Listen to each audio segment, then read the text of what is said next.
ਸ਼ਮਾਦਾਨ radio Punjab today ਦੇ programme ਸ਼ਮਾਦਾਨ ਦੇ ਵਿੱਚ ਤੁਹਾਡਾ ਫਿਰ ਤੋਂ ਸਵਾਗਤ ਹੈ ਜੀ। ਇਸ ਵਕਤ ਤੁਸੀਂ ਸਾਡੇ ਨਾਲ ਬਠਿੰਡਾ ਤੋਂ ਲਾਈਵ ਜੁੜੇ ਹੋਏ ਹੋ। ਵਾਸ਼ਿੰਗਟਨ ਫਰੇਟ ਸਰਵਿਸ ਜਿਹੜੀ ਸੈਟਲ ਏਰੀਆ ਦੇ ਵਿੱਚ ਇਹਨਾਂ ਨੂੰ ਓਨਰ ਆਪਰੇਟਰ ਅਤੇ ਡਰਾਈਵਰ ਚਾਹੀਦੇ ਨੇ। ਤੁਹਾਨੂੰ ਡੇਲੀ ਹੋਮ ਜਾਣ ਦਾ ਮੌਕਾ ਮਿਲਦਾ ਹੈ। ਲੋਕਲ ਏਰੀਆ 'ਚ ਕੰਮ ਦਿੰਦੇ ਨੇ, ਪੰਜਾਬੀ ਅਤੇ ਇੰਗਲਿਸ਼ 'ਚ ਡਿਸਪੈਚ ਕਰਦੇ ਨੇ। ਗੁਰਵਿੰਦਰ ਸਿੰਘ ਧਾਲੀਵਾਲ ਹੋਰਾਂ ਨਾਲ 206 354 4060 'ਤੇ ਸੰਪਰਕ ਕਰ ਸਕਦੇ ਹੋ। ਜਗਦੇਵ ਸਿੰਘ ਸੰਧੂ ਹੋਰਾਂ ਨਾਲ 253 266 6924 'ਤੇ ਕਾਲ ਕਰ ਸਕਦੇ ਹੋ। ਬੇਕਰਸਵੀਲ ਏਰੀਆ ਦੇ ਵਿੱਚ ਬਿਜਲੀ ਦੇ ਬਿੱਲ ਜ਼ੀਰੋ ਕਰਨ ਦੇ ਲਈ ਤੁਸੀਂ ਸੰਪਰਕ ਕਰੋ ਜਤਿੰਦਰ ਸਿੰਘ ਤੂਰ ਹੋਰਾਂ ਨਾਲ 661 754 1722 'ਤੇ ਕਾਲ ਕਰ ਸਕਦੇ ਹੋ। ਢਿੱਲੋਂ ਸਾਹਿਬ ਸਤਿ ਸ਼੍ਰੀ ਅਕਾਲ ਜੀ। ਸਤਿ ਸ਼੍ਰੀ ਅਕਾਲ ਜੀ। ਢਿੱਲੋਂ ਸਾਹਿਬ, ਤੁਹਾਨੂੰ ਯਾਦ ਹੋਣਾ ਜਿਹਨੂੰ ਅਸਲ ਦੇ ਵਿੱਚ ਗੁਜਰਾਤ ਮਾਡਲ ਕਿਹਾ ਜਾਂਦਾ ਹੈ। ਹੁਣ ਗੁਜਰਾਤ ਦਾ ਮਾਡਲ ਉਹ ਤਰੱਕੀ ਦਾ ਸੀ ਜਾਂ ਫਿਰ ਉੱਥੇ ਜਿਸ ਢੰਗ ਦੇ ਨਾਲ ਉਦੋਂ ਘੱਟ ਗਿਣਤੀ ਨੂੰ ਦਬਾਇਆ ਗਿਆ ਉਹ ਸੀ। ਉਹੀ ਕੋਸ਼ਿਸ਼ ਕਰਨ ਦੀ ਇੱਕ ਅੱਜ ਪ੍ਰਯੋਗ ਕਰਨ ਦਾ ਕੋਸ਼ਿਸ਼ ਕੀਤਾ ਗਿਆ, ਐਕਸਪੈਰੀਮੈਂਟ ਕਰਨ ਦਾ ਕੋਸ਼ਿਸ਼ ਕੀਤਾ ਗਿਆ ਸਿੰਘੂ ਬਾਰਡਰ। ਦੇਖੋ, ਗੱਲ ਇਹ ਹੈ, ਗੁਜਰਾਤ ਮਾਡਲ ਨੂੰ ਅਸੀਂ ਦੋ ਰੰਗਾਂ 'ਚ ਦੇਖਾਂਗੇ ਜੀ। ਇੱਕ ਰੰਗ ਉਹ ਹੈ ਜਿਹੜਾ 2014 ਦੀਆਂ ਚੋਣਾਂ ਵੇਲੇ ਦੇਸ਼ ਦੇ ਲੋਕਾਂ ਨੂੰ ਦਿਖਾਇਆ ਸੀ ਪ੍ਰਧਾਨ ਮੰਤਰੀ ਬਣਨ ਤੋਂ ਪਹਿਲਾਂ ਸ਼੍ਰੀ ਨਰਿੰਦਰ ਮੋਦੀ ਨੇ। ਜੀ। ਉਦੋਂ ਜਦੋਂ ਕੰਪੇਨ ਕਰਦੇ ਹੁੰਦੇ ਸੀ ਤੇ ਉਹ ਕਹਿੰਦੇ ਹੁੰਦੇ ਸੀ ਕਿ ਇਸ ਦੇਸ਼ ਦੇ ਵਿਕਾਸ ਦੇ ਲਈ ਜਿਹੜੇ ਪੁਰਾਣੇ ਮਾਡਲ ਆ ਉਹ ਸਾਰੇ ਫੇਲ ਹੈ ਜੀ, ਤੇ ਸਭ ਤੋਂ ਵਿਕਸਿਤ ਰਾਜ ਹੈ ਜਿਹੜਾ ਜੀ ਉਹ ਗੁਜਰਾਤ ਹੈ। ਇਸ ਕਰਕੇ ਅਸੀਂ ਇੱਥੇ ਗੁਜਰਾਤ ਮਾਡਲ ਜਿਹੜਾ ਉਹ ਇੰਪਲੀਮੈਂਟ ਕਰਾਂਗੇ ਜੀ। ਹੁਣ ਉਹ ਗੁਜਰਾਤ ਮਾਡਲ ਕਿੰਨਾ ਕੁ ਵਿਕਸਿਤ, ਕਿੰਨਾ ਕੁ ਉਹ ਆਮ ਲੋਕਾਂ ਦੇ ਲਈ ਫਾਇਦੇਮੰਦ ਸੀ, ਇਹਦੀ ਮਿਸਾਲ ਇੱਕੋ ਹੀ ਮਿਲਦੀ ਹੈ ਆਪਾਂ ਨੂੰ ਕਿ ਜਦੋਂ ਨਰਿੰਦਰ ਮੋਦੀ ਸਾਹਿਬ ਦੇਸ਼ ਦੇ ਪ੍ਰਧਾਨ ਮੰਤਰੀ ਬਣ ਗਏ ਜੀ, ਜਿਹੜੇ ਵੱਡੇ ਵੱਡੇ ਲੋਕ ਹੈ ਜਿਨ੍ਹਾਂ ਨੇ ਅਰਬਾਂ ਖਰਬਾਂ ਰੁਪਇਆਂ ਦੀਆਂ ਠੱਗੀਆਂ ਮਾਰੀਆਂ ਸਰਕਾਰੀ ਖਜ਼ਾਨੇ ਦੇ ਨਾਲ ਜੀ, ਉਹ ਉਸ ਗੁਜਰਾਤ ਮਾਡਲ ਦੀ ਹੀ ਪੈਦਾਵਾਰ ਹੈ ਜੀ। ਜੇ ਹੁਣ ਤੁਸੀਂ ਮੈਥੋਂ ਨਾਂ ਪੁੱਛੋਗੇ, ਇੱਕ ਨਾਂ ਹੈਗਾ ਜੀ ਨੀਰਵ ਮੋਦੀ ਜੀ, ਦੂਜਾ ਨਾਂ ਉਹਦੇ ਮਾਮੇ ਦਾ ਮੇਹੁਲ ਚੌਕਸੀ। ਪ੍ਰਧਾਨ ਮੰਤਰੀ ਦੇ ਘਰ ਇੱਕ ਵਾਰੀ ਇੱਕ ਮੀਟਿੰਗ ਸੀ ਇੰਡਸਟਰੀਲਿਸਟਾਂ ਦੀ, ਖਾਸ ਕਰਕੇ ਹੀਰੇ ਦੇ ਵਪਾਰੀਆਂ ਦੀ। ਤੇ ਉੱਥੇ ਪ੍ਰਧਾਨ ਮੰਤਰੀ ਸਾਹਿਬ ਜਦੋਂ ਉਹਨਾਂ ਨਾਲ ਗੱਲਬਾਤ ਕਰਦੇ ਸੀ ਤੇ ਉਹਨਾਂ ਨੇ ਗੱਲਾਂ ਕਰਦਿਆਂ ਐਡਰੈਸ ਕਰਦਿਆਂ ਮੇਹੁਲ ਚੌਕਸੀ ਵੱਲ ਇਸ਼ਾਰਾ ਕਰਕੇ ਕਿਹਾ ਸੀ ਕਿ ਯਹਾਂ ਮੇਹੁਲ ਚੌਕਸੀ ਭਾਈ ਮੇਹੁਲ ਚੌਕਸੀ ਵੀ ਹੈ। ਉਦੋਂ ਜ਼ਿਕਰ ਕੀਤਾ ਸੀ। ਤੇ ਫਿਰ ਬਾਅਦ ਦੇ ਵਿੱਚ ਆਪਾਂ ਨੂੰ ਇਹ ਪਤਾ ਹੈ ਕਿ ਮੇਹੁਲ ਚੌਕਸੀ ਤੇ ਉਹਦਾ ਭਾਣਜਾ ਨੀਰਵ ਮੋਦੀ ਜੀ, ਉਹ ਦੇਸ਼ ਦੇ ਖਜ਼ਾਨੇ ਨੂੰ ਚੂਨਾ ਲਾ ਕੇ ਤੇ ਪੱਤਰੇ ਬਾਜ ਗਏ ਜੀ। ਉਹ ਹਾਲੇ ਤੱਕ ਬਾਹਰ ਹੈ। ਅਗਲਾ ਜੇ ਅਸੀਂ ਮਾਡਲ ਦੇਖੀਏ ਜੀ ਤਾਂ ਉਹ ਮਾਡਲ ਹੈਗਾ ਜੀ, ਇਹਦੇ ਨਾਲ ਹੀ ਮਾਡਲ ਦਾ ਜਿਹੜਾ ਅਗਲੀ ਕੜੀ ਹੈ ਉਹ ਕੜੀ ਹੈਗੀ ਹੈ ਮਿਸਟਰ ਅਡਾਨੀ ਬਾਰੇ ਇਹ ਕਿਹਾ ਜਾਂਦਾ ਹੈ ਕਿ ਅਡਾਨੀ ਜਿਹੜਾ ਹੈਗਾ ਉਹ ਪ੍ਰਧਾਨ ਮੰਤਰੀ ਦਾ ਬਹੁਤ ਹੀ ਕਿਰਪਾ ਪਾਤਰ ਹੈ ਜੀ। ਤੇ ਅਡਾਨੀ ਜਿਹੜਾ ਹੈਗਾ ਉਹ ਜਿਹੜਾ ਦੂਜਾ ਮਾਡਲ ਦਾ ਰੂਪ ਹੈ, ਜਿਹੜਾ ਅਸਲ ਮਾਡਲ ਇਹ ਉਹਦੀ ਪੈਦਾਵਾਰ ਹੈ। ਅਸਲ ਮਾਡਲ ਕੀ ਹੈ ਜੀ? ਅਸਲ ਮਾਡਲ ਇਹ ਹੈ ਕਿ 2002 ਦੇ ਵਿੱਚ ਜਿਹੜਾ ਗੋਧਰਾ ਕਾਂਡ ਹੋਇਆ ਜਾਂ ਗੋਧਰਾ ਕਾਂਡ ਕਰਵਾਇਆ ਗਿਆ ਸੀ ਜੀ, ਇਹਦੇ ਬਾਰੇ ਆਪਾਂ ਯਕੀਨਨ ਕੁਛ ਨਹੀਂ ਕਹਿ ਸਕਦੇ, ਲੇਕਿਨ ਜੋ ਕੁਛ ਪੁਲਵਾਮਾ 'ਚ ਹੋਇਆ ਤੇ ਬਾਅਦ ਦੇ ਵਿੱਚ ਬਾਲਾਕੋਟ 'ਚ ਹੋਇਆ ਜੀ, ਜਿਹਦੀ ਜਿਹੜੀ ਹੁਣ ਇੱਕ ਉਹ ਵਟਸਐਪ ਚੈਟ ਲੀਕ ਹੋ ਗਈ ਅਰਨਬ ਗੋਸਵਾਮੀ ਦੀ ਤੇ ਦਾਸ ਗੁਪਤਾ ਦੀ ਜੀ, ਉਹਦੇ ਵਿੱਚ ਇਹ ਸੀ ਕਿ ਇਹ ਗੱਲ ਸਾਡੇ ਫਾਇਦੇ 'ਚ ਰਹੂਗੀ।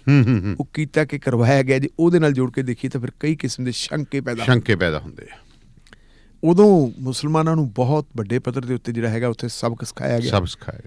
ਬਹੁਤ ਵੱਡੀ ਤਾਦਾਦ ਦੇ ਵਿੱਚ ਮੁਸਲਮਾਨ ਮਾਰੇ ਗਏ ਤੇ ਕਿੰਨੀ ਬੇਰਹਿਮੀ ਨਾਲ ਮਾਰੇ ਗਏ, ਇਹਦੀ ਮਿਸਾਲ ਇਹ ਮਿਲਦੀ ਹੈ ਕਿ ਮਾਇਆ ਕੋਡਰਾਨੀ ਨਾਂ ਦੀ ਇੱਕ ਬੀਬੀ ਜਿਹੜੀ ਪੇਸ਼ੇ ਵਜੋਂ ਡਾਕਟਰ ਸੀ ਜੀ, ਵਜ਼ੀਰ ਸੀ, ਉਹਦੇ ਤੇ ਇਲਜ਼ਾਮ ਲੱਗਿਆ ਸੀ ਕਿ ਉਹਨੇ ਕੋਲੇ ਖੜ ਕੇ ਪ੍ਰੈਗਨੈਂਟ ਔਰਤਾਂ ਦੇ ਪੇਟਾਂ ਨੂੰ ਵੀ ਚਰਵਾਇਆ ਸੀ ਜੀ, ਔਰ ਬੱਚਿਆਂ ਨੂੰ ਕਤਲ ਕਰਵਾਇਆ ਸੀ। ਕਿੱਡੀ ਸੀ। ਇੱਕ ਹੋਰ ਹੈ ਮਿਸਟਰ ਭੱਟ, IPS ਹੈ, ਇਸ ਵੇਲੇ ਉਹ ਵਿਚਾਰਾ ਜੇਲ੍ਹ ਦੇ ਵਿੱਚ ਜੀਵਨ ਗੁਜ਼ਾਰ ਰਿਹਾ।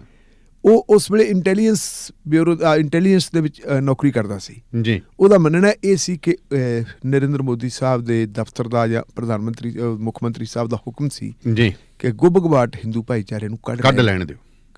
ਅਸਲ ਗੁਜਰਾਤ ਮਾਡਲ ਉਹ ਹੈ।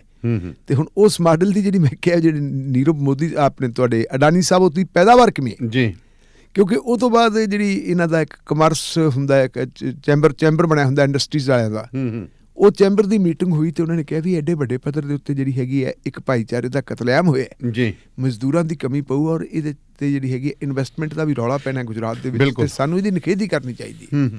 ਗੁਜਰਾਤ ਦੇ ਇੰਡਸਟਰੀਅਲਿਸਟਾਂ ਨੇ ਇੱਕ ਮੀਟਿੰਗ ਕੀਤੀ ਸੀ ਤੇ ਉਹਦੀ ਨਿਖੇਧੀ ਕੀਤੀ ਸੀ, ਤੇ ਇੱਕੋ ਬੰਦੇ ਨੇ ਉਹਦੇ ਚੋਂ ਮੀਟਿੰਗ ਚੋਂ ਬਾਕ ਆਊਟ ਕੀਤਾ ਸੀ ਕਿ ਨਹੀਂ ਮੈਂ ਤੁਹਾਡੇ ਨਾਲ ਸਹਿਮਤ ਨਹੀਂ। ਉਹਦਾ ਨਾਂ ਸੀ ਮਿਸਟਰ ਅਡਾਨੀ। ਤੇ ਫਿਰ ਅਡਾਨੀ ਦੇ ਬਾਰੇ ਨਿਆਰੇ ਕਿੱਥੋਂ ਤੱਕ ਹੋਏ ਤੇ ਕਿਵੇਂ ਹੋ ਰਹੇ, ਅੱਜ ਵੀ ਹੋ ਰਹੇ, ਅੱਜ ਵੀ ਹੈ। ਅੱਜ ਜੇ ਦੇਸ਼ ਦੀ ਕਿਸਾਨੀ ਨੂੰ ਫਾਹੇ ਟੰਗਿਆ ਜਾ ਰਿਹਾ ਤਾਂ ਉਹਦੇ 'ਚ ਠੀਕ ਹੈ, ਫਾਇਦਾ ਤਾਂ ਅੰਬਾਨੀਆਂ ਨੂੰ ਵੀ ਹੈ, ਲੇਕਿਨ ਸਭ ਤੋਂ ਜ਼ਿਆਦਾ ਜਿਹੜਾ ਫੂਡ ਤੇ ਨਜ਼ਰ ਹੈ ਜੀ ਉਹ ਅਡਾਨੀਆਂ ਦੀ ਹੈ।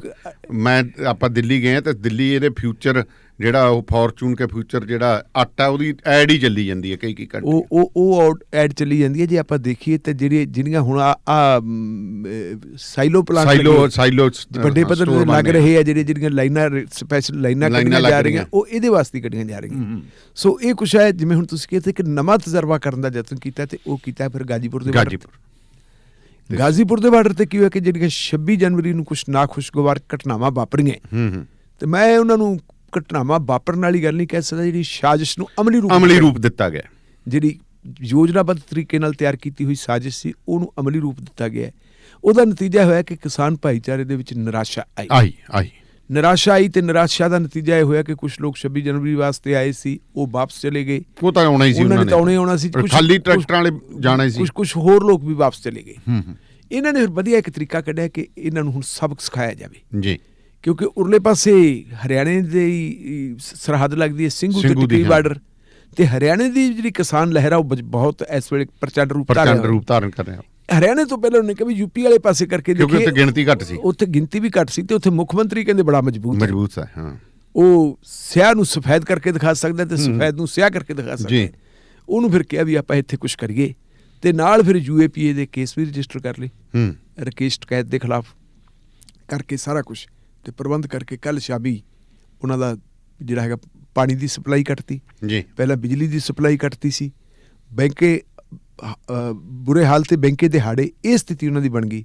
ਤੇ ਫਿਰ ਉਹਨਾਂ ਨੂੰ ਨੋਟਿਸ ਦਿੱਤਾ ਕਿ ਅੱਧੀ ਰਾਤ ਤੱਕ ਨਿਕਲ ਜਾਓ ਨਹੀਂ, ਫਿਰ ਉਹ ਤੋਂ ਬਾਅਦ ਅਸੀਂ ਸਾਰਾ ਕੁਛ ਕਰਾਂਗੇ। ਉੱਥੇ ਫੋਰਸ ਲਾਤੀ, ਪਾਰਾਮਿਲਟਰੀ ਫੋਰਸ ਲਾਤੀ, ਦਿੱਲੀ ਪੁਲਿਸ ਦੀਆਂ ਗੱਡੀਆਂ ਆ ਗਈਆਂ ਰਕੇਸ਼ ਟਕੈਤ ਨੂੰ ਗ੍ਰਿਫਤਾਰ ਕਰਨ ਵਾਸਤੇ। ਰਕੇਸ਼ ਟਕੈਤ ਨੇ ਕਹਿੰਦੇ ਆ ਕਿ ਪਹਿਲਾ ਪੜਾਅ ਦੇ ਵਿੱਚ ਉਹਨੇ ਕਿਹਾ ਸੀ ਕਿ ਮੈਂ ਸੋਚ ਲਿਆ ਵੀ ਆਪਾਂ ਗ੍ਰਿਫਤਾਰੀ ਦੇ ਦਈਏ, ਪਰ ਫਿਰ ਉਹਨੂੰ ਇਸ ਗੱਲ ਦਾ ਅਹਿਸਾਸ ਹੋਇਆ ਕਿ ਜਦੋਂ ਮੈਨੂੰ ਗ੍ਰਿਫਤਾਰ ਕਰ ਲਿਆ ਤੇ ਲਹਿਰ ਦਾ ਕੋਈ ਲੀਡਰ ਨਹੀਂ ਰਹਿਣਾ, ਲਹਿਰ ਲੀਡਰਲੈਸ ਹੋ ਜਾਣੀ ਹੈ, ਲੋਕਾਂ ਦੇ ਵਿੱਚ ਨਿਰਾਸ਼ਾ ਫੈਲੂਗੀ ਤੇ ਫਿਰ ਇਹਨਾਂ ਦੇ ਡਾਂਗ ਫੇਰਨਗੇ, ਲੋਕ ਪ੍ਰਤੀਕਰਮ ਪ੍ਰਗਟ ਕਰਨਗੇ ਤੇ ਫਿਰ ਗੋਲੀਆਂ ਚਲਾਉਣਗੇ, ਲੋਕਾਂ ਨੂੰ ਮਾਰਨਗੇ। ਉਹ ਤੋਂ ਬਾਅਦ ਉਹਨੇ ਦਵਾ ਦਾ ਪ੍ਰੈਸ ਕਾਨਫਰੰਸ ਬੁਲਾਈ, ਉਹਨੇ ਕਹਿਤਾ ਵੀ ਮੈਂ ਗ੍ਰਿਫਤਾਰੀ ਨਹੀਂ ਦੇਊਂਗਾ। ਪ੍ਰੈਸ ਵਾਲੇ ਨੇ ਕਿਹਾ ਕਿਉਂ, ਤੇ ਉਹ ਇੰਨਾ ਜ਼ਿਆਦਾ ਭਾਵੁਕ ਹੋ ਗਿਆ, ਉਹ ਕਹਿੰਦਾ ਮੈਂ ਆਪਣੇ ਕਿਸਾਨਾਂ ਨੂੰ ਮਰਦੇ ਨਹੀਂ ਦੇਖ ਸਕਦਾ। ਗੱਲਾਂ ਤਾਂ ਢਿੱਲੋਂ ਸਾਹਿਬ ਇਹ ਵੀ ਆ ਰਹੀਆਂ ਕਿ ਜਦੋਂ ਕਿਸਾਨਾਂ ਨੇ ਮੁੜਨਾ ਸੀ, ਆਪਣੇ ਖਾਸ ਕਰਕੇ ਉੱਤਰਾਖੰਡ ਦੇ ਸਿੱਖ ਕਿਸਾਨਾਂ ਨੇ, ਉਹਨਾਂ ਨੂੰ ਦਿੱਲੀ ਦੇ ਕਿਸੇ ਥਾਂ ਤੇ ਰੋਕ ਕੇ ਪਰਿਵਾਰਾਂ ਸਮੇਤ ਉਹਨਾਂ ਨਾਲ ਬਹੁਤ ਕੋਈ ਕਰਮ ਕਰਵਾਉਣੇ ਸੀ। ਚਲੋ ਉਹ ਤਾਂ ਜਿਹੜਾ ਕਰੋ ਉਹ ਤਾਂ ਬਾਅਦ ਦੀਆਂ ਗੱਲਾਂ ਹੁੰਦੀਆਂ ਨੇ, ਜਿਹੜਾ ਕੁਛ ਹੋਣਾ ਸੀ, ਪਰ ਉੱਥੇ ਉਹਨੇ ਕਿਹਾ ਵੀ ਨਹੀਂ, ਮੈਂ ਜੇ ਹੁਣ ਗ੍ਰਿਫਤਾਰੀ ਦੇਤੀ ਇਹ ਲੀਡਰਲੈਸ ਹੋ ਜਾਣਗੇ, ਇਹਨਾਂ ਦੇ ਉੱਤੇ ਤਸ਼ੱਦਦ ਹੋਣਾ, ਇਹ ਪ੍ਰਤੀਕਰਮ ਪ੍ਰਗਟ ਕਰਨਗੇ ਤੇ ਫਿਰ ਇਹਨਾਂ ਨੂੰ ਮਾਰਨਗੇ। ਇਸ ਕਰਕੇ ਉਹਨੇ ਨਾਲ ਦੀ ਨਾਲ ਹੀ ਐਲਾਨ ਕਰਤਾ ਕਿ ਨਹੀਂ, ਮੈਂ ਗ੍ਰਿਫਤਾਰੀ ਨਹੀਂ ਦੇਊਂਗਾ, ਮੈਂ ਇਹਨਾਂ ਦੇ ਨਾਲ ਰਹੂੰਗਾ, ਸਾਨੂੰ ਗੋਲੀਆਂ ਮਾਰ ਕੇ ਮੈਨੂੰ ਗੋਲੀ ਮਾਰ ਦਿਓ, ਗੋਲੀਆਂ ਮਾਰ ਕੇ ਸਾਨੂੰ ਲੈ ਜਾਓ ਫੜ ਕੇ, ਅਸੀਂ ਜਾਣ ਨੂੰ ਤਿਆਰ ਹਾਂ, ਲੇਕਿਨ ਆਪਦੀ ਆਪ ਅਸੀਂ ਐ ਨਹੀਂ ਕਹਿੰਦੇ ਕਿ ਆ ਲਓ ਜੀ ਸਾਡੇ ਹੱਥ ਖੜੀਆਂ ਹੁਣ ਨਹੀਂ ਲਵਾਉਂਦੇ। ਅਗਲੀ ਗੱਲ ਉਹਨੇ ਇਹ ਗੱਲ ਕਹੀ, ਉਹਨੇ ਭਾਵੁਕ ਹੁੰਦੇ ਨੇ ਫਿਰ ਜਿਹੜੀ ਤਕਰੀਰ ਕੀਤੀ ਤੇ ਉਹ ਤਕਰੀਰ ਵਾਇਰਲ ਹੋ ਗਈ, ਜਿਹਦੇ ਵਿੱਚ ਉਹਦੀਆਂ ਅੱਖਾਂ ਦੇ ਵਿੱਚੋਂ ਜਿਹੜਾ ਹੈਗਾ ਹੰਝੂ ਵਗ ਰਹੇ ਹੈ ਤੇ ਉਹਦੇ ਗਲੇ ਦੇ ਵਿੱਚੋਂ ਜਿਹੜੀ ਹੈਗੀ ਉਹਦੀ ਰੋਣਾਕੀ ਆਵਾਜ਼ ਆਉਂਦੀ ਹੈ। ਉਹਨੇ ਕਿਹਾ ਵੀ ਇਹ ਤਾਂ ਸਾਡੀ ਗੈਰਤ ਨੂੰ ਚੁਣੌਤੀ ਹੈ, ਤੇ ਆਓ ਭਰਾਵੋ ਇਹ ਹੁਣ ਅਸੀਂ ਇਹ ਕਿਸਾਨ ਹੁਣ ਮਰ ਰਿਹਾ। ਉਹਦਾ ਜਿਹੜਾ ਹੈਗਾ ਉਹਦੀ ਇਸ ਅਪੀਲ ਦਾ, ਉਹਦੀ ਭਾਵੁਕਤਾ ਦਾ ਅਸਰ ਕਿੰਨਾ ਹੋਇਆ ਕਿ ਜਿਹੜੇ ਲੋਕ ਘਰਾਂ ਨੂੰ ਮੁੜ ਗਏ ਸੀ, ਰਸਤਿਆਂ 'ਚੋਂ ਟਰੈਕਟਰ ਉਹਨਾਂ ਨੇ ਵਾਪਸ ਕਰ ਲਏ, ਤੇ ਜਦੋਂ ਰਸਤਿਆਂ 'ਚੋਂ ਵਾਪਸ ਕਰ ਲਏ, ਟੈਲੀਫੋਨ ਆਉਣੇ ਸ਼ੁਰੂ ਹੋ ਗਏ ਯੂਪੀ ਦੇ ਵਿੱਚੋਂ, ਉੱਤਰਾਖੰਡ 'ਚੋਂ, ਹਰਿਆਣੇ 'ਚੋਂ ਕਿ ਟਕੈਤ ਸਭ ਤਕੜੇ ਰਹੋ ਅਸੀਂ ਆ ਗਏ। ਤੇ ਰਾਤ ਨੂੰ 12 ਵਜੇ ਜਿਹੜਾ ਐਕਸ਼ਨ ਕਰਨਾ ਸੀ, ਸਥਿਤੀ ਹੋ ਗਈ ਕਿ ਜਦੋਂ 12 ਵਜੇ ਦੇ ਕਰੀਬ ਲੋਕਾਂ ਦੇ ਹੜ੍ਹ ਆਉਣੇ ਸ਼ੁਰੂ ਹੋ ਗਏ ਤੇ 12 ਸਾਢੇ 12 ਤੋਂ ਫਿਰ ਅਮਲ ਸ਼ੁਰੂ ਹੋਇਆ, ਤੇ ਦਿਨ ਚੜ੍ਹਦੇ ਨੂੰ ਤਾਂ ਜੀ ਜਿਹੜੀਆਂ ਪਾਰਾਮਿਲਟਰੀ ਫੋਰਸਿਸ ਸੀ ਉਹ ਨਾਲ ਦੀ ਨਾਲ ਵਾਪਸ ਹੋ ਗਈਆਂ। ਔਰ ਉਧਰੋਂ ਪਤਾ ਲੱਗਿਆ ਕਿ ਯੂਪੀ ਦੇ ਇੱਕ ਸ਼ਹਿਰ ਦੇ ਵਿੱਚ ਮਹਾ ਪੰਚਾਇਤ ਵੀ ਬੁਲਾ ਲਈ ਗਈ, ਔਰ ਉਸ ਮਹਾ ਪੰਚਾਇਤ ਦੇ ਵਿੱਚ ਜਿਹੜੇ ਸੀਨੀਅਰ ਟਕੈਤ ਹੈ, ਇਹਦਾ ਵੱਡਾ ਭਰਾ ਉਹ ਜਿਹੜਾ ਉਹਦੀ ਅਗਵਾਈ ਦੇ ਵਿੱਚ ਹੋ ਰਹੀ ਸੀ। ਤੇ ਉੱਥੋਂ ਜਿਹੜਾ ਪਤਾ ਲੱਗਿਆ ਕਿ 10,000 ਟਰੈਕਟਰ ਟਰਾਲੀ ਜਿਹੜੀ ਆ ਉਹ ਦਿੱਲੀ ਵੱਲ ਨੂੰ ਕੂਚ ਕਰ ਰਹੀ ਹੈ। ਅਸੀਂ ਨਿਰਾਸ਼ ਸੀ ਸਾਰੇ, ਤੁਸੀਂ ਵੀ, ਅਸੀਂ ਵੀ, ਸਾਰੇ ਲੋਕ ਸੀ ਕਿ 26 ਜਨਵਰੀ ਦੀਆਂ ਨਾਖੁਸ਼ਗਵਾਰ ਘਟਨਾਵਾਂ ਦੀ ਵਜ੍ਹਾ ਕਾਰਨ ਕਿਸਾਨ ਅੰਦੋਲਨ ਜਿਹੜਾ ਹੈਗਾ ਉਹ ਫਿੱਕਾ ਪੈ ਗਿਆ। ਇਹ ਕਿਸਾਨ ਅੰਦੋਲਨ ਜਿਹੜਾ ਹੈਗਾ ਕਿਤੇ ਮਤਲਬ ਇਸ ਵਜ੍ਹਾ ਕਾਰਨ ਮਰ ਨਾ ਜਾਵੇ। ਲੇਕਿਨ ਜਿਹੜੀ ਸਾਡੀ ਲੀਡਰਸ਼ਿਪ ਸੀ ਉਹ ਵਜਿਦ ਸੀ ਇਸ ਗੱਲ ਦੇ ਉੱਤੇ ਕਿ ਅਸੀਂ ਕਮਿਟਡ ਆ, ਸਾਡੀਆਂ ਲਾਸ਼ਾਂ ਜਾਣਗੀਆਂ, ਅਸੀਂ ਨਹੀਂ ਇੱਥੋਂ ਜਾਵਾਂਗੇ। ਉਹਨਾਂ ਨੇ ਕਿਹਾ ਜੋ ਮਰਜ਼ੀ ਹੋ ਜੇ ਜੀ ਅਸੀਂ ਟਿਕਾਂਗੇ। ਸਾਡੇ ਲਈ ਤਸੱਲੀ ਦੀ ਗੱਲ ਇਹ ਹੋਈ ਕਿ ਵੱਡੀ ਤਾਦਾਦ ਦੇ ਵਿੱਚ ਜਿਹੜੇ ਲੋਕ ਪੱਕੇ ਮੋਰਚਿਆਂ ਦੇ ਉੱਤੇ ਬੈਠੇ ਸੀ 75 ਹਜ਼ਾਰ ਬੰਦੇ, ਉਹ ਹੱਲੇ ਨਹੀਂ। ਉਹ ਉੱਥੇ ਬੈਠੇ ਰਹੇ ਔਰ ਉਹਨਾਂ ਨੇ ਪੂਰਾ ਕਰ ਰਿਹਾ। ਔਰ ਉਹਦਾ ਨਤੀਜਾ ਹੋ ਕਿ ਕੁਛ ਇਹੋ ਜਿਹੀਆਂ ਖਬਰਾਂ ਵੀ ਹੋਈਆਂ, ਆਪਾਂ ਵੀ ਖਬਰਾਂ ਕੀਤੀਆਂ, ਕੁਛ ਹੋਰ ਚੈਨਲਾਂ 'ਤੇ ਵੀ ਖਬਰਾਂ ਹੋਈਆਂ। ਉਹਦੇ ਨਾਲ ਜਦੋਂ ਜਿਹੜੀ ਸਾਰੀ ਸਾਜ਼ਿਸ਼ ਬੇਨਕਾਬ ਹੋ ਗਈ ਕਿ ਜਿਨ੍ਹਾਂ ਲੋਕਾਂ ਨੇ ਇਹ ਕੀਤੀ ਹੈ, ਦਾਣੇ ਵਾਲੀਆਂ ਸਭਾ ਸਵੇਰ ਤੋਂ ਮੈਨੂੰ ਲਗਭਗ 100 ਟੈਲੀਫੋਨ ਆਏ ਜਿਹਦੇ ਵਿੱਚ ਲੋਕਾਂ ਨੇ, ਕੋਈ ਫਤਿਹਗੜ੍ਹ ਸਾਹਿਬ ਤੋਂ ਆਇਆ, ਕੋਈ ਮੋਹਾਲੀ ਤੋਂ ਆਇਆ, ਕੋਈ ਸੰਗਰੂਰ ਤੋਂ ਆਇਆ, ਜਿਹਦੇ ਵਿੱਚ ਲੋਕ ਇਹ ਕਹਿੰਦੇ ਕਿ ਜੀ ਅਸੀਂ ਪਹਿਲਾਂ ਨਿਰਾਸ਼ ਹੋ ਗਏ ਸੀ, ਪਰ ਜਦੋਂ ਤੁਹਾਡੇ ਜਿਹੜੇ ਹੈਗੇ ਹੈ ਗੱਲਾਂ ਬਾਤਾਂ ਦੇ ਰਾਹੀਂ ਇਹ ਪਤਾ ਲੱਗਿਆ ਕਿ ਇਹ ਇੱਕ ਸਾਜ਼ਿਸ਼ ਸੀ ਤੇ ਸਾਜ਼ਿਸ਼ ਦੀ ਵਜ੍ਹਾ ਕਾਰਨ ਅਸੀਂ ਸਾਜ਼ਿਸ਼ ਦੇ ਸ਼ਿਕਾਰ ਹੋਏ ਹਾਂ। ਔਰ ਉਹ ਤੋਂ ਬਾਅਦ ਫਿਰ ਗੈਰਤ ਨੇ ਦੁਬਾਰਾ ਵਾਲਾ ਖਾਧਾ ਕਿ ਨਹੀਂ, ਮੈਦਾਨ ਨਹੀਂ ਛੱਡਣਾ ਤੇ ਵਾਪਸ ਅਸੀਂ ਫੇਰ ਮੁੜ ਰਹੇ। ਰਾਤ ਤੋਂ ਲੈ ਕੇ ਅੱਜ ਦਿਨ ਤੱਕ ਮੇਰਾ ਖਿਆਲ ਹੈ ਵੀ ਹਜ਼ਾਰਾਂ ਦੀ ਤਾਦਾਦ ਦੇ ਵਿੱਚ ਲੋਕ ਪੰਜਾਬ ਤੋਂ ਵੀ ਚੱਲ ਪਏ। ਪਰ ਜਿਹੜੀ ਉੱਥੋਂ ਵਾਲੀ ਗੱਲ ਜਿਹੜੀ ਹੋਈ ਹੈ, ਮੈਂ ਕਹੂੰਗਾ ਕਿ ਮਿਸਟਰ ਟਕੈਤ ਨੇ, ਰਕੇਸ਼ ਟਕੈਤ ਨੇ ਆਪਣੇ ਬਾਪ ਮਹਿੰਦਰ ਸਿੰਘ ਟਕੈਤ ਦੀ ਯਾਦ ਜਿਹੜੀ ਆ ਉਹ ਤਾਜ਼ਾ ਕਰਵਾਤੀ। ਇਹ ਲੱਗਦਾ ਸੀ ਕਿ ਜਿਹੜੇ ਅੰਦੋਲਨ ਦੇ ਜਿਹੜੇ ਸੈਂਟਰ ਨੂੰ ਸਭ ਤੋਂ ਕਮਜ਼ੋਰ ਸਮਝ ਕੇ ਉੱਥੇ ਐਕਸ਼ਨ ਕਰਨ ਨੂੰ ਫਿਰਦੇ ਸੀ, ਉਹ ਇਸ ਵੇਲੇ ਜਿਹੜਾ ਸਭ ਤੋਂ ਮਜ਼ਬੂਤ ਹੋ ਗਿਆ। ਕਿਉਂਕਿ ਆਪਾਂ ਕੱਲ ਵੀ ਗੱਲ ਕਹੀ ਸੀ ਕਿ ਹੁਣ ਯੂਪੀ ਦੇ ਉੱਤੇ ਜ਼ਿੰਮੇਵਾਰੀ ਬਹੁਤ ਆ ਜਾਣੀ ਹੈ। ਬਿਲਕੁਲ ਉਹਨਾਂ ਨੇ ਆਪਣੀ ਜ਼ਿੰਮੇਵਾਰੀ ਦਾ ਅਹਿਸਾਸ ਕੀਤਾ ਔਰ ਅਹਿਸਾਸ ਕਰਨ ਦਾ ਨਤੀਜਾ ਇਹ ਹੋਇਆ ਕਿ ਹੁਣ ਉਹ ਮੋਰਚਾ ਇੰਨਾ ਮਜ਼ਬੂਤ ਹੋ ਗਿਆ ਕਿ ਉਸ ਮੋਰਚੇ ਤੋਂ ਦੂਜੇ ਮੋਰਚਿਆਂ ਨੂੰ ਵੀ ਉਤਸ਼ਾਹ ਮਿਲ ਰਿਹਾ। ਪਰ ਢਿੱਲੋਂ ਸਾਹਿਬ, ਉਹ ਉਤਸ਼ਾਹ ਤਾਂ ਮਿਲ ਰਿਹਾ, ਪਰ ਜਿਹੜਾ ਸਿੰਘੂ ਬਾਰਡਰ ਦੇ ਉੱਤੇ, ਮੈਂ ਉਹੀ ਗੱਲ ਕਿਹਾ ਕਿ ਫਿਰ ਦੂਸਰਾ ਕੁਟਾਉਣ ਦਾ ਗੁਜਰਾਤ ਮਾਡਲ, ਇੱਥੇ ਵੀ ਬੰਦੇ ਆਏ, ਬੰਦਿਆਂ ਨੂੰ ਪਛਾਣ ਕਰਾਈ ਜਾ ਰਹੀ ਹੈ। ਸਿੰਘੂ ਦੇ ਲੋਕਲ ਕਹਿੰਦੇ ਤਾਂ ਸਾਡੇ ਹੈ ਹੀ ਨਹੀਂ, ਉਹ ਕਹਿੰਦੇ ਅਸੀਂ ਸਿੰਘੂ ਦੇ ਹਾਂ, ਉਹ ਕਹਿੰਦੇ ਅਸੀਂ ਕਿਸਾਨ ਆ ਹਮਲਾ ਕਰਨ ਵਾਲੇ। ਉਹਨਾਂ ਨੂੰ ਫਸਲ ਦਾ ਨਾਂ ਪੁੱਛੋ, ਫਸਲ ਦਾ ਨਾਂ ਨਹੀਂ ਪਤਾ। ਦੇਖੋ ਗੱਲ ਉਹੀ ਹੈ ਕਿ ਅੱਜ ਆਪਾਂ ਜਿਹੜੀ ਦੇਖੀ ਹੈ ਕਿ ਜੋ ਕਿਸਾਨ ਲੀਡਰਸ਼ਿਪ ਨੇ ਇੱਕ ਬਹੁਤ ਸਿਆਣੀ ਗੱਲ ਕੀਤੀ ਸੀ, 1 ਫਰਵਰੀ ਵਾਲਾ ਪ੍ਰੋਗਰਾਮ ਉਹਨਾਂ ਨੇ ਮੁਲਤਵੀ ਕਰ ਦਿੱਤਾ। ਉਹ ਤੋਂ ਬਾਅਦ ਉਹਨਾਂ ਨੇ 30 ਜਨਵਰੀ ਦਾ ਰੱਖ ਲਿਆ ਗਾਂਧੀ ਵਾਲਾ, ਜੇ ਗਾਂਧੀ ਦੀ ਸ਼ਹੀਦੀ ਦਾ ਦਿਨ ਵਾਲਾ ਕਿ ਅਸੀਂ ਉਹ ਬਣਾਵਾਂਗੇ। ਅੱਜ ਸਵੇਰੇ ਉਹਨਾਂ ਦਾ ਪ੍ਰੋਗਰਾਮ ਸੀ ਕਿ ਅਸੀਂ ਜਿਹੜੀ ਹੈਗੀ ਭਾਈਚਾਰਕ ਏਕੇ ਦਾ ਸੁਨੇਹਾ ਦੇਣ ਵਾਸਤੇ ਤਿਰੰਗਾ ਯਾਤਰਾ ਕੱਢਾਂਗੇ। ਅੱਜ ਟਰੈਕਟਰਾਂ ਦੇ ਉੱਤੇ ਤਿਰੰਗੇ ਝੰਡੇ ਲਾ ਕੇ, ਹੱਥਾਂ ਦੇ ਵਿੱਚ ਤਿਰੰਗੇ ਝੰਡੇ ਫੜ ਕੇ ਬੀਬੀਆਂ ਨੇ ਜਿਹੜਾ ਇਹ ਇਲਜ਼ਾਮ ਲਾਇਆ ਜਾ ਰਿਹਾ ਨਾ ਕਿ ਕਿਸਾਨਾਂ ਨੇ, ਖਾਸ ਕਰਕੇ ਪੰਜਾਬ ਦੇ ਕਿਸਾਨਾਂ ਨੇ ਜਿਹੜਾ ਤਿਰੰਗੇ ਝੰਡੇ ਦਾ ਅਪਮਾਨ ਕੀਤਾ ਹੈ। ਉਹ ਟਕੈਤ ਸਾਹਿਬ ਨੇ ਆਪਣੀ ਇੰਟਰਵਿਊ ਦੇ ਵਿੱਚ ਰਾਤ ਕਿਹਾ ਵੀ ਕਿ ਅਸਲ ਦੇ ਵਿੱਚ ਇਹ ਪੰਜਾਬ ਨੂੰ ਨਖੇੜਨਾ ਚਾਹੁੰਦੇ, ਪੰਜਾਬ ਦੇ ਸਿੱਖ ਭਾਈਚਾਰੇ ਨੂੰ ਟਾਰਗੇਟ ਕਰਨਾ ਚਾਹੁੰਦੀ, RSS ਅੱਡ ਕਰਨਾ ਚਾਹੁੰਦੇ। ਉਹਨਾਂ ਨੇ ਇਹ ਗੱਲ ਕਹੀ ਸੀ। ਇਹ ਗੱਲ ਕਿਸਾਨ ਅੰਦੋਲਨ ਦਾ, ਸਾਰੇ ਦੇਸ਼ ਦੇ ਕਿਸਾਨ ਅੰਦੋਲਨ ਦੇ ਦਿਮਾਗ ਦਾ ਹਿੱਸਾ ਬਣ ਗਿਆ ਔਰ ਇਹ ਭਾਈਚਾਰਕ ਏਕੇ ਵਾਸਤੇ ਬਹੁਤ ਮਜ਼ਬੂਤੀ ਬਖਸ਼ੀ। ਉਹਨੂੰ ਦੂਰ ਕਰਨ ਵਾਸਤੇ ਉਹਨਾਂ ਨੇ ਜਿਹੜਾ ਅੱਜ ਉੱਥੇ ਮਾਰਚ ਕੱਢਿਆ, ਕਿਸਾਨ ਮਾਰਚ ਕੱਢਿਆ, ਉਸ ਕਿਸਾਨ ਮਾਰਚ ਤੋਂ ਪਹਿਲਾਂ ਦਿੱਲੀ ਦੇ ਕੁਝ ਲੋਕ ਆਏ ਤੇ ਦਿੱਲੀ ਦੇ ਲੋਕਾਂ ਨੇ ਆ ਕੇ ਉਹਨਾਂ ਨਾਲ ਇਕਮੁੱਠਤਾ ਪ੍ਰਗਟ ਕੀਤੀ। ਕੱਲ ਵੀ 15-20 ਬੰਦੇ ਹੱਥਾਂ ਦੇ ਵਿੱਚ ਤਿਰੰਗੇ ਫੜੇ ਆ ਜੀ। ਅਸੀਂ ਤਿਰੰਗੇ ਦਾ ਅਪਮਾਨ ਕਰਨ ਵਾਲਿਆਂ ਦੇ ਖਿਲਾਫ ਆਏ। ਅਸੀਂ ਜੀ ਤਿਰੰਗੇ ਦਾ ਅਪਮਾਨ ਨਹੀਂ ਸਹਿ ਸਕਦੇ। ਜਿਹੜੇ ਇੱਥੇ ਬੈਠੇ ਆ ਬੰਦੇ ਲੋਕ, ਇਹਨਾਂ ਲੋਕਾਂ ਨੂੰ ਥਾਂ ਖਾਲੀ ਕਰੋ। ਉਹ 15-20 ਬੰਦੇ ਸੀ, ਹੀਆ ਨਹੀਂ ਹੋਇਆ। ਤੁਰਨ ਲੱਗੇ ਸ਼ਾਮ ਨੂੰ ਘਰਾਂ ਨੂੰ, ਕਹਿੰਦੇ ਫਿਰ ਕੱਲ ਨੂੰ ਅਸੀਂ ਜ਼ਿਆਦਾ ਆਵਾਂਗੇ। ਜਦੋਂ ਪੁੱਛਿਆ ਇੱਕ ਬੰਦੇ ਨੂੰ ਕਿ ਤੂੰ ਕਿੱਥੋਂ ਆ, ਕਹਿੰਦਾ ਮੈਂ ਨਰੇਲਾ ਵਿਧਾਨ ਸਭਾ। ਹੁਣ ਸ਼ਬਦ ਜਿਹਦਾ ਵਿਧਾਨ ਸਭਾ ਆ ਗਿਆ, ਵਿਧਾਨ ਸਭਾ ਇੱਕ ਹਲਕਾ ਹੈ ਜਿੱਥੋਂ ਦੇ ਲੋਕ ਆਪਣੇ ਕਿਸੇ ਨੁਮਾਇੰਦੇ ਨੂੰ ਜਿਤਾ ਕੇ ਭੇਜਦੇ ਆ ਅਸੈਂਬਲੀ ਚ, MLA ਬਣਾ ਕੇ ਭੇਜਦੇ। ਜੇ ਇੱਕ ਬੰਦਾ ਕਹਿੰਦਾ ਕਿ ਮੈਂ ਵਿਧਾਨ ਸਭਾ ਚੋਂ ਆਇਆ, ਨਰੇਲਾ ਵਿਧਾਨ ਸਭਾ ਚੋਂ, ਇਹਦਾ ਮਤਲਬ ਹੈ ਕਿ ਨਰੇਲਾ ਵਿਧਾਨ ਸਭਾ ਤੋਂ ਜਿਸ ਬੰਦੇ ਨੇ BJP ਦੀ ਟਿਕਟ ਤੇ ਚੋਣ ਲੜੀ ਹੈ, ਉਹ ਭੇਜ ਰਿਹਾ। ਉਹਦਾ ਪ੍ਰਬੰਧ ਸੀ BJP RSS ਦਾ ਪ੍ਰਬੰਧ ਸੀ, ਕਿਉਂਕਿ ਦਿੱਲੀ ਦੀ ਪੁਲਿਸ ਸਿੱਧੀ ਗ੍ਰਹਿ ਵਿਭਾਗ ਦੇ ਤਹਿਤ ਹੈ, ਉਹ ਅਮਿਤ ਸ਼ਾਹ ਦੀ ਪੁਲਿਸ ਹੈ, ਤੇ ਜਿਹੜੀ ਹਰਿਆਣੇ ਦੀ ਪੁਲਿਸ ਹੈ ਇਹ ਹੈਗੀ ਸਿੱਧੀ ਜੋਗੀ ਦੇ ਥੱਲੇ, ਮਨੋਹਰ ਲਾਲ ਖੱਟਰ ਦੇ ਥੱਲੇ। ਉਹਨਾਂ ਨੂੰ ਵੀ ਆਪਾਂ ਨੂੰ ਕਿਹੜਾ ਕਿਸੇ ਨੇ ਕੁਛ ਕਹਿਣਾ। ਉਹਨਾਂ ਨੇ ਕਿਹਾ ਕੱਲ ਨੂੰ ਅਸੀਂ ਦੁਬਾਰਾ ਆਵਾਂਗੇ, ਤੇ ਫਿਰ ਅੱਜ ਪੂਰਾ ਜ਼ੋਰ ਲਾ ਕੇ ਉਹਨਾਂ ਨੇ ਉਹਨਾਂ ਨੂੰ ਭੇਜਿਆ। ਭੇਜ ਕੇ ਆਏ, ਚਲੋ ਆਪਣੇ ਆ ਕੇ ਤਿਰੰਗੇ ਲੈ ਕੇ ਆ ਜਾਣ, ਕਹਿਣ ਜੀ ਇਹ ਤੁਸੀਂ ਚੱਕੋ, ਨਾਰੇ ਕਰੀ ਜਾਣ, ਕੁਛ ਵੀ ਕਰੀ ਜਾਣ। ਦਿੱਲੀ ਵਾਲੇ ਪਾਸਿਓਂ ਇੰਟਰ ਹੁੰਦੀ ਹੈ ਜਾਂ ਹਰਿਆਣੇ ਵਾਲੇ ਪਾਸਿਓਂ ਇੰਟਰ ਹੁੰਦੀ ਹੈ। ਪੁਲਿਸ ਨੇ ਕਹਿੰਦੇ ਜੀ ਆਲੇ ਦੁਆਲੇ ਪ੍ਰਬੰਧ ਬੜੇ ਸਖਤ ਕੀਤੇ। ਸਵਾਲ ਇਹ ਪੈਦਾ ਹੁੰਦਾ ਜੇ ਆਲੇ ਦੁਆਲੇ ਪੱਕੇ ਪੁਖਤਾ ਪ੍ਰਬੰਧ ਕੀਤੇ ਹੋਏ ਹੈ ਤੇ ਉਹਨਾਂ ਪ੍ਰਬੰਧਾਂ ਦੇ ਵਿੱਚ ਦੀ ਕੁਝ ਬੰਦੇ ਜਿਹੜੇ ਹੈਗੇ ਉੱਥੇ ਪਹੁੰਚ ਕਿਵੇਂ ਗਏ ਜੀ, ਜਾਂ ਪੁਲਿਸ ਨੇ ਉਹਨਾਂ ਨੂੰ ਆਪਣੇ ਆਪ ਜਿਹੜਾ ਹੈਗਾ ਰਸਤਾ ਪ੍ਰੋਵਾਈਡ ਕੀਤਾ ਤੇ ਸਿਕਿਉਰਿਟੀ ਪ੍ਰੋਵਾਈਡ ਕੀਤੀ ਵੀ ਤੁਸੀਂ ਜਾਓ। ਕਿਸਾਨ ਉੱਥੇ ਬੈਠੇ ਹਜ਼ਾਰਾਂ ਦੀ ਤਾਦਾਦ ਜੀ, ਤੇ ਬੰਦੇ ਹੈਗੇ ਆ 50-60 100 ਲਾ ਲਓ 200 ਹੋਊਗਾ।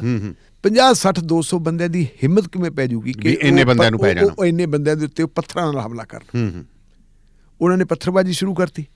ਪੱਥਰਬਾਜ਼ੀ ਸ਼ੁਰੂ ਉਸ ਥਾਂ ਤੇ ਕੀਤੀ ਜਿੱਥੇ ਲੰਗਰ ਬਣਦਾ ਸੀ। ਲੰਗਰ ਬਣਦਾ ਜੀ, ਬੀਬੀਆਂ ਵਗੈਰਾ ਉੱਥੇ ਬੈਠੀਆਂ ਸੀ ਸਾਰੀਆਂ।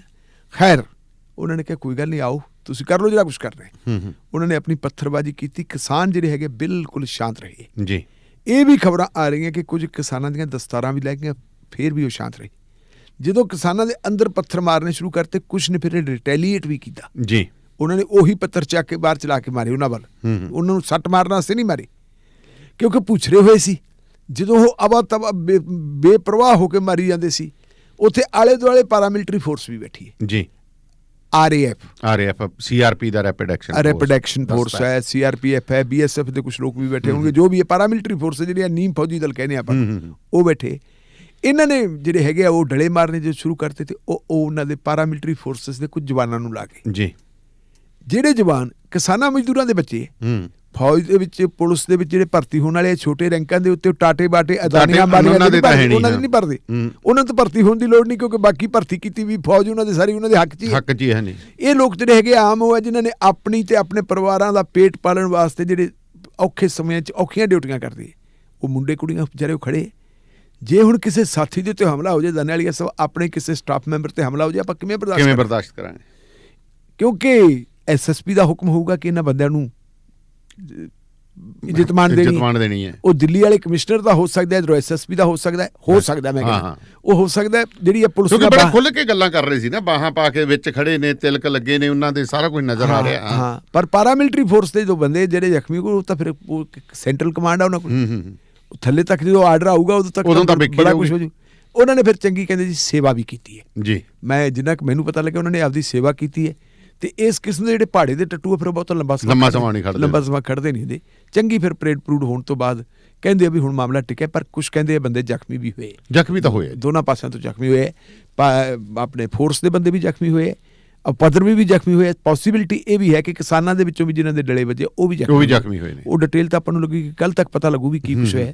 ਲੇਕਿਨ ਗੱਲ ਇਹ ਹੈ ਕਿ ਹੁਣ ਕਿਸਾਨਾਂ ਨੂੰ ਕਿਸਾਨਾਂ ਦੇ ਨਾਲ ਲੜਾਉਣਾ ਜੀ, ਲੋਕਾਂ ਨੂੰ ਲੋਕਾਂ ਨਾਲ ਲੜਾਉਣਾ, ਇਹ BJP ਦੀ ਇੱਕ ਪੁਰਾਣੀ ਜਿਹੜੀ ਹੈਗੀ ਹੈ ਰਾਜਨੀਤੀ ਤੇ ਰਣਨੀਤੀ ਦਾ ਹਿੱਸਾ ਰਿਹਾ। ਇਹ ਹਿੱਸਾ ਹੈ ਕਿ ਇਹਨਾਂ ਨੂੰ ਆਪ ਲੜਾ ਕੇ ਉਹਦੇ ਨਾਲ ਫਿਰ ਕਮਿਊਨਲ ਟੈਨਸ਼ਨ ਪੈਦਾ ਕਰੋ।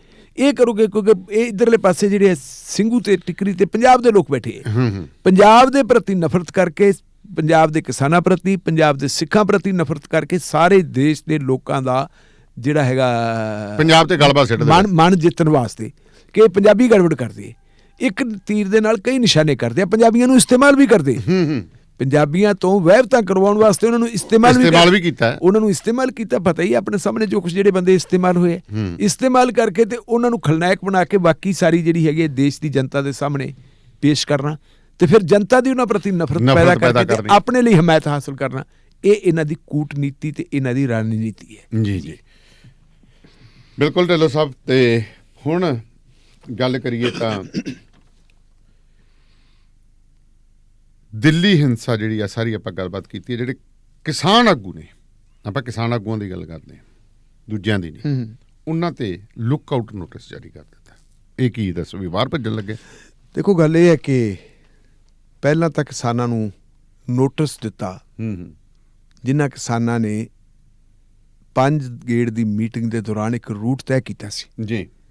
ਉਹਨਾਂ ਨੂੰ ਇਹ ਨੋਟਿਸ ਦਿੱਤਾ ਕਿ ਤੁਸੀਂ ਰੂਟ ਪਲਾਨ ਦੀ ਉਲੰਘਣਾ ਕੀਤੀ ਹੈ, ਕਿਉਂ ਨਾ ਤੁਹਾਡੇ ਖਿਲਾਫ ਕਾਰਵਾਈ ਕੀਤੀ ਜਾਵੇ ਜੀ, ਇਹਦਾ ਜਵਾਬ ਦਿਓ। ਉਹ ਤਿਆਰ ਹੈ ਜਵਾਬ ਦੇਣ ਵਾਸਤੇ, ਦੇ ਦੇਣਗੇ।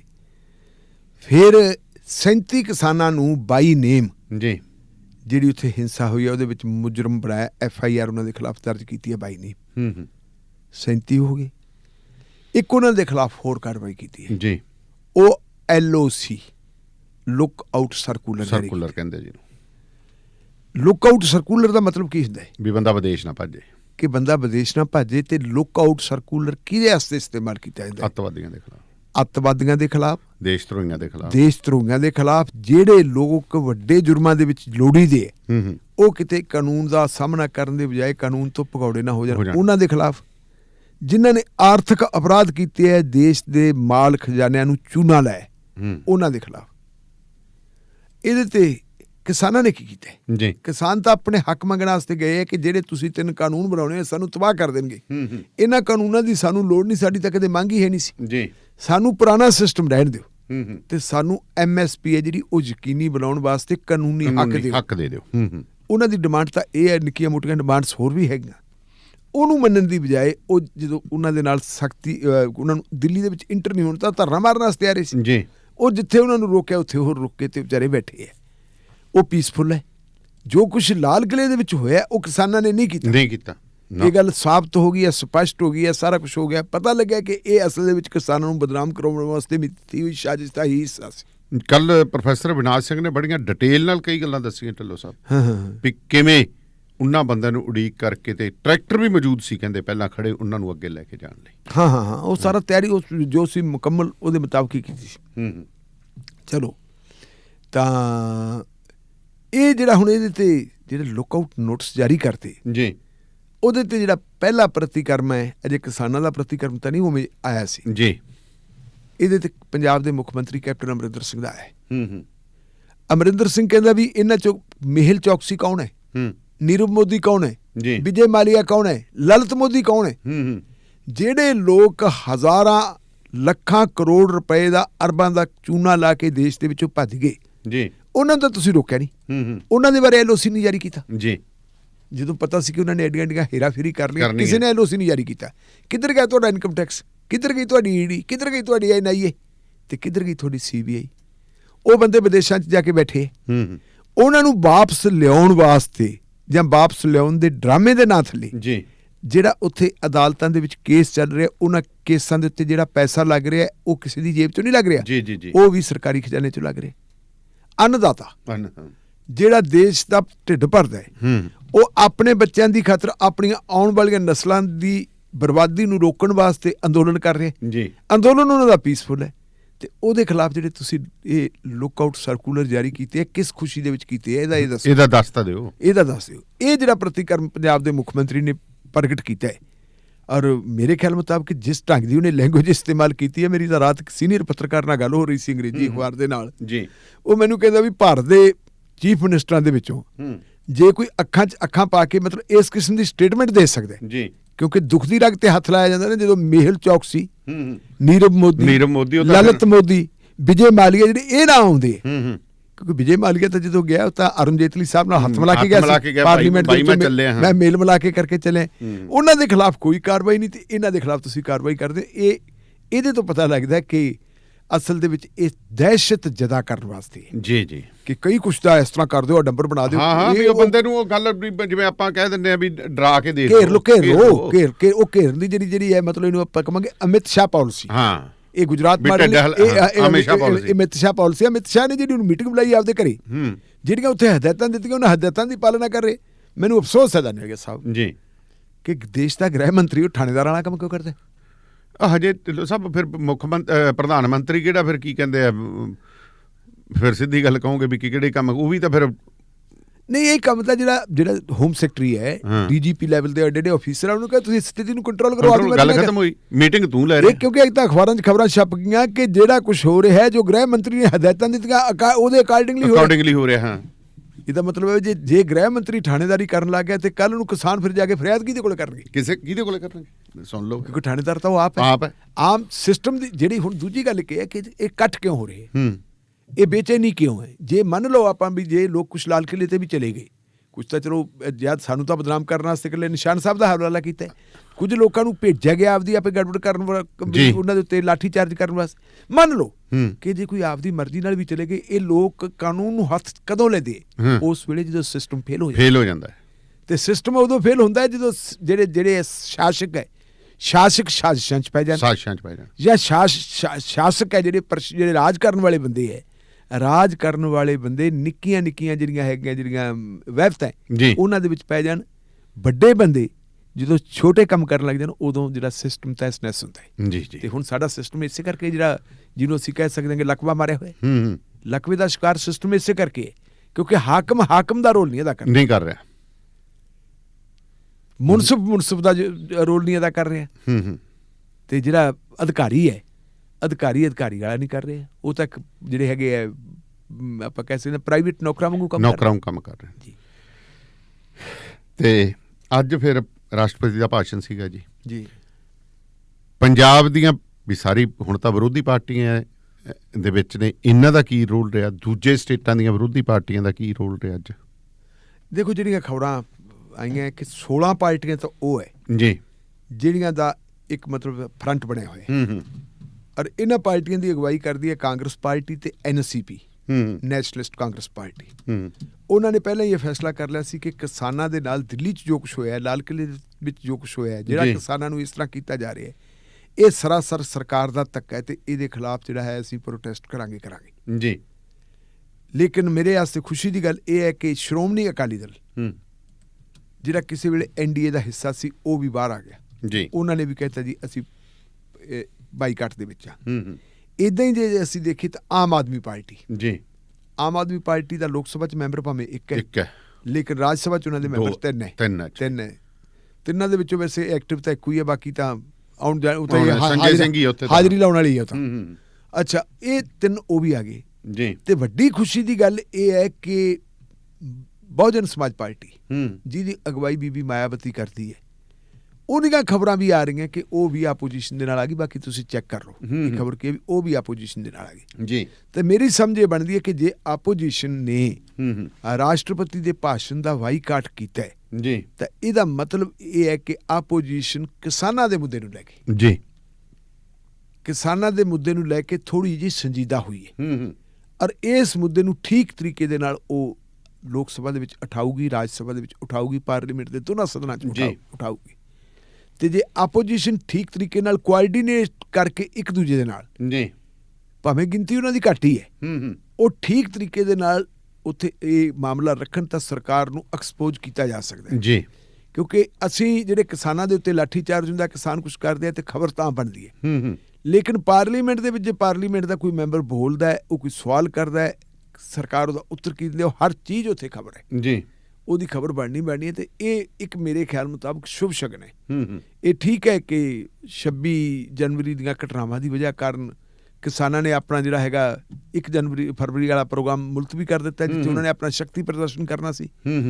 ਆਪਾਂ ਕੱਲ ਵੀ ਗੱਲ ਕੀਤੀ ਸੀ ਕਿ ਹੁਣ ਆਪੋਜੀਸ਼ਨ ਨੂੰ ਮੋਰਚਾ ਸੰਭਾਲਣਾ ਚਾਹੀਦਾ ਹੈ ਜੀ। ਤੇ ਆਪੋਜੀਸ਼ਨ ਦਾ ਸਹੀ ਰੋਲ ਹੀ ਇਹ ਹੈ ਕਿ ਸਰਕਾਰ ਨੂੰ ਸਵਾਲਾਂ ਦੇ ਘੇਰੇ 'ਚ ਕਟਹਿਰੇ 'ਚ ਖੜਾ ਕਰੇ, ਔਰ ਜੇ ਉਹ ਕਟਹਿਰੇ 'ਚ ਖੜਾ ਕਰ ਗਈ ਤਾਂ ਆਪਾਂ ਮੰਨਾਂਗੇ ਕਿ ਲੋਕਤੰਤਰ ਦੇ ਵਿੱਚ ਥੋੜਾ ਬਹੁਤਾ ਮਤਲਬ ਜਿਹੜਾ ਹੈਗਾ ਵਿਸ਼ਵਾਸ ਅਜੇ ਹੈਗਾ ਉਹ ਬਰਕਰਾਰ ਹੈ। ਕਿਉਂਕਿ ਜੇ ਆਪੋਜੀਸ਼ਨ ਵਾਲੀ ਭੂਮਿਕਾ ਨਾ ਨਿਭਾਈ ਤਾਂ ਫਿਰ ਲੋਕਤੰਤਰ ਦਾ ਕੋਈ ਮਤਲਬ ਹੀ ਨਹੀਂ ਹੈ। ਹਨੂੰਮਾਨ ਬੈਣੀਵਾਲ ਤਾਂ ਅੰਦਰ ਪਹੁੰਚ ਕੇ ਜੀ ਉਹਨੇ ਐਡਰੈਸ ਦੇ ਵਿੱਚ ਜਿਹੜਾ ਪਲੈਂਕ ਕਾਰਡ ਦਿਖਾਇਆ, ਫਿਰ ਉੱਥੇ ਆਪਦਾ ਜਿਹੜਾ ਉੱਥੇ ਪਲਾਕਾਰਡ ਸੀਗਾ, ਉਹਨੇ ਕਹਿੰਦਾ ਵੀ ਕਾਨੂੰਨ ਵਾਪਸ ਲਓ, ਅੰਦਰ ਗਿਆ ਉਹ। ਹਾਂ, ਜਿਹੜਾ ਮਤਲਬ ਰਾਸ਼ਟਰੀ ਲੋਕ ਰਾਜਸਥਾਨ ਦਾ ਰਾਸ਼ਟਰੀ ਲੋਕਤੰਤਰਿਕ ਪਾਰਟੀ ਦਾ ਠੀਕ ਗੁੱਡ ਪਲੇ ਕਾਰਡ ਦਿਖਾਇਆ, ਬਹੁਤ ਵਧੀਆ। ਹਾਂਜੀ। ਪਰ ਕਹਿੰਦੇ ਵੀ ਰਵਨੀਤ ਬਿੱਟੂ ਕਹਿੰਦਾ ਕਿ ਇਸ ਤੋਂ ਬਾਅਦ ਕਹਿੰਦੇ ਅਸੀਂ ਸੋਮਵਾਰ ਤੋਂ ਅੱਗੇ ਕਹਿੰਦੇ ਪਾਰਲੀਮੈਂਟ ਨਹੀਂ ਚੱਲਣ ਦਿਆਂਗੇ। 17 ਵਿੱਚੋਂ 19 ਪਾਰਟੀਆਂ ਨੇ ਬਾਈਕਾਟ ਕੀਤਾ ਜੀ ਪ੍ਰੈਜ਼ੀਡੈਂਟ ਦੇ ਐਡਰੈਸ ਦਾ। 17 ਚੋਂ 19 ਚੋਂ 17 ਸੌਰੀ, ਮੈਂ 17 ਚੋਂ 19 ਕਹਿ ਗਿਆ, 19 ਚੋਂ 17 ਨੇ ਜੀ। ਠੀਕ ਹੈ ਆਹ ਚੀਜ਼ ਹੈ। ਤਾਂ ਫਿਰ ਦੋ ਹੀ ਰਹਿ ਗਈਆਂ ਜੀ। ਫਿਰ ਤਾਂ ਰਹਿ ਕੀ ਗਿਆ? ਹਾਂ, 2 ਪਾਰਟੀਆਂ ਦੇ ਵਿੱਚੋਂ ਇੱਕ ਤਾਂ ਸਮਝ ਲਓ ਬੀਜੇਪੀ ਰਹਿ ਗਈ ਤੇ ਇੱਕ ਅੱਧੀ ਫਿਰ ਲੈ ਇਹਦੀ ਹੋਣੀ ਹੈ ਫਿਰ ਤੁਹਾਡੀ ਕੀ ਕਹਿੰਦੇ ਆ ਬਿਹਾਰ ਵਾਲੇ ਦੀ। ਹਾਂ ਨਹੀਂ, ਮੇਰੇ ਖਿਆਲ ਹੈ ਤਾਂ ਆਪੋਜੀਸ਼ਨ ਆ ਗਈਆਂ ਨਾ, ਆਪੋਜੀਸ਼ਨ ਦੀਆਂ ਫਿਰ 2 ਪਾਰਟੀਆਂ ਬਾਹਰ ਰਹਿ ਗਈਆਂ। ਆਪੋਜੀਸ਼ਨ ਦੀਆਂ 2 ਪਾਰਟੀਆਂ ਰਹਿ ਗਈਆਂ ਜੀ। ਸੋ ਦੇਖਦੇ ਹਾਂ ਫਿਰ ਕੀ ਅੱਗੇ। ਇਹਦਾ ਮਤਲਬ ਇਹ ਹੈ ਤੇ ਫਿਰ ਕਿ ਇਕੱਲੀ ਅਕਾਲੀ ਦਲ ਨਹੀਂ, ਅਕਾਲੀ ਦਲ ਦੀ ਸਥਿਤੀ ਕੀ ਹੈ? ਅਕਾਲੀ ਦਲ ਨੇ ਬਾਈਕਾਟ ਕੀਤਾ, ਬਾਹਰ ਖੜੇ ਸੀ ਤਾਂ ਬਾਹਰ। ਪਰ ਉਹ ਇੱਕ ਤਸਵੀਰ ਬੜੀ ਇੰਟਰਸਟਿੰਗ ਆ ਰਹੀ ਹੈ ਸਾਹਮਣੇ। ਹਾਂਜੀ, ਜਦੋਂ ਅਮਿਤ ਸ਼ਾਹ ਜੀ ਅੰਦਰ ਜਾ ਰਹੇ ਸੀ, ਹਾਂਜੀ, ਤਾਂ ਸਾਡੇ ਪ੍ਰਧਾਨ ਸਾਹਿਬ ਸਿਰ ਝੁਕਾ ਕੇ ਉਹਨਾਂ ਨੂੰ ਸਤਿ ਸ੍ਰੀ ਅਕਾਲ ਬੁਲਾ ਰਹੇ। ਅੱਛਾ। ਫਿਰ ਵੀ ਪੁਰਾਣੀ ਸਾਂਝ ਆ। ਉਹ ਤਸਵੀਰ ਜਿਹੜੀ ਆ ਉਨੀ ਕੁ ਮੈਂ PTC ਤੇ ਦੇਖੀ ਹੈ, ਮਨੋਰੰਜਨ ਕਰਦੀ ਹੈ। ਹਾਂ, ਮਨੋਰੰਜਨ ਦਾ ਮਤਲਬ ਸਾਧਨ ਬਣ ਗਈ, ਕਿਉਂਕਿ ਉਹ ਘੁੰਮੇ, ਕਿਉਂਕਿ ਮੂੰਹ ਤਾਂ ਦੂਜੇ ਪਾਸੇ ਸੀ। ਫਿਰ ਆਪਣੇ ਤੁਹਾਡੇ ਕ੍ਰਿਸ਼ੀ ਮੰਤਰੀ ਜੀ ਵੀ ਮਿਲ ਕੇ ਗਏ ਨੇ ਸੁਖਬੀਰ ਸਿੰਘ ਨੂੰ ਜਾਂਦੇ ਹੋਏ ਅੰਦਰ ਜਾਣ ਤੋਂ ਪਹਿਲਾਂ। ਠੀਕ ਪਰ ਅਮਿਤ ਸ਼ਾਹ ਦੂਰ ਦੀ ਲੰਘੇ, ਉਹਨਾਂ ਨੂੰ ਦੁਆ ਸਲਾਮ ਸਿਰ ਝੁਕਾ ਕੇ ਕੀਤੀ ਹੈ। ਉਹ ਤਸਵੀਰਾਂ ਜਿਹੜੀਆਂ ਹੁਣ ਉਹ ਹੌਲੀ ਹੌਲੀ ਕਲਿੱਪ ਮੈਨੂੰ ਲੱਗਦਾ ਆਉਣਗੇ ਅੱਗੇ ਕੱਟ ਕੇ। ਲੋਕ ਤਾਂ ਤੁਹਾਨੂੰ ਪਤਾ IT ਸੈੱਲ ਅੱਡੋ ਅੱਡ ਪਾਰਟੀਆਂ ਦੇ ਬੜੇ ਤੇਜ਼ ਨੇ ਕਈ ਬੰਦਿਆਂ ਨੂੰ, ਪਰ ਇਹ PTC ਦੇ ਹਵਾਲੇ ਨਾਲ ਹੀ ਮੈਂ ਗੱਲ ਕਰ ਰਿਹਾ ਤੁਹਾਡੇ ਨਾਲ। ਸੋ ਬਹੁਤ ਬਹੁਤ ਧੰਨਵਾਦ ਜੀ ਢਿੱਲੋਂ ਸਾਹਿਬ, ਸ਼ੁਕਰੀਆ, ਮਿਹਰਬਾਨੀ। ਸੋ ਪ੍ਰੋਗਰਾਮ ਸ਼ਮਾਦਾਨ ਨੂੰ ਇੱਥੇ ਸਮਾਪਤ ਕਰਨ ਦੀ ਤੁਹਾਡੇ ਤੋਂ ਆਗਿਆ ਲੈਂਦੇ ਜੀ। ਸੋ ਜੁੜੇ ਰਹੋ ਰੇਡੀਓ ਪੰਜਾਬ ਟੂਡੇ ਦੇ ਨਾਲ। ਧੰਨਵਾਦ ਤੁਹਾਡਾ, ਬਹੁਤ ਬਹੁਤ ਮਿਹਰਬਾਨੀ।